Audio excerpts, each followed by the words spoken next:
मी आता महाड येथील ह्या चौदार तळ्याच्या ठिकाणी आहे। आपण बघू शकतोय की एवढा उन्हाचा कडाका असून सुद्धा सगळे भीम अनुयायी इथे या चौदार तळ्यावर दरवर्षीप्रमाणे यंदाही आले आणि यंदाच हे 99 वर्ष आहे। तर आपण बघू शकतो ह्या एवढ्या उन्हाच्या कडाक्यात सुद्धा इथे काही स्टॉल्स वगैरे आहेत। स्टॉल आहे तिथे बाबासाहेबांचे पुस्तकं आहेत। बघू शकतो आपण वेगवेगळ्या प्रकारची पुस्तकं आहेत त्यांनी लिहिलेली असतील। केवढी गर्दी आहे आपण बघू शकतो। एवढा उन्हाच्या झळा बसत असताना ही लोक इथे गर्दी करतायत। बाबासाहेबांच्या ज्या टोप्या आहेत, बाबासाहेबांची जी साईन केलेली टोपी आहे, इथे मफलर आहे गळ्यात घालण्यासाठी, हे भीम अनुयायी घेत आहेत। गर्दी दिसते आपल्याला की ते किती जण ते घेण्यासाठी इथे गर्दी करतायत। इथे बाबासाहेबांना मानणारा जेवढा वर्ग आहे, आपले भीम अनुयायी आहेत, ते सगळे इथे या चौदार तळ्यावर आले आहेत। त्यांच्या फ्रेम मूर्त्या सोबत गौतम बुद्धांचा जी फ्रेम आहे, बाबासाहेबांची जी फ्रेम आहे सोबत इथे लोक येत आहेत। आपण बघतोय मागे माझ्या की छान अशा मूर्त्या इथे ठेवलेल्या आहेत। अगदी मोठ्या फ्रेम, छोट्या फ्रेम बघू शकतोय आपण।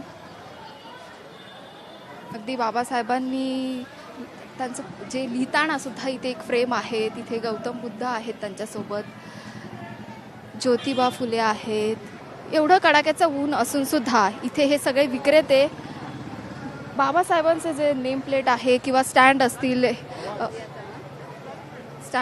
हे ते सगळं विकण्यासाठी एवढ्या उन्हात ते बसलेले आहेत। आपण पाहू शकतो तोरणं असतील निळ्या रंगाचे, जांभळ्या रंगाचे जे इथे पाहायला मिळत आहेत। सोबतच इथे लॉकेट सुद्धा आहे, वेगवेगळ्या पद्धतीचे गौतम बुद्धांचे आहेत, बाबासाहेबांचे आहेत।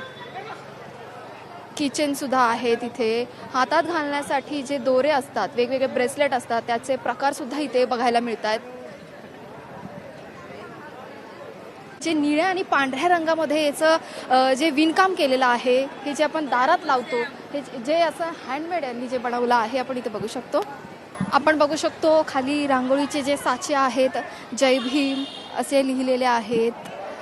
प्रज्ञाशील करुणा, ज्यावरती अशी डिझाईन आहे, आपण इथे बघू शकतो। रांगोळीचे जे वेगवेगळ्या प्रकारचे जे साचे इथे ठेवले आहेत, एवढं ऊन कडाक्याचं असून सुद्धा बघा इथे सगळे विक्रेते आपल्याला दिसत आहेत। एवढं ही दुपारची वेळ आहे, आपण बघू शकतो। वेगवेगळ्या प्रकारचे इथे छोटे छोटे जे आपण बघतोय की किचन आहेत, स्टॉल पण पूर्ण बघू शकतो आपण। लाईनमध्ये हे स्टॉल आहेत एवढ्या भर उन्हात, हे छप्पर सुद्धा नसताना सुद्धा हे स्टॉल इथे उन्हामध्ये उभारले गेलेत आणि लोक सुद्धा जे भीम अनुयायी आहेत हे सुद्धा इथे खरेदी करताना आपल्याला पाहायला मिळत आहेत।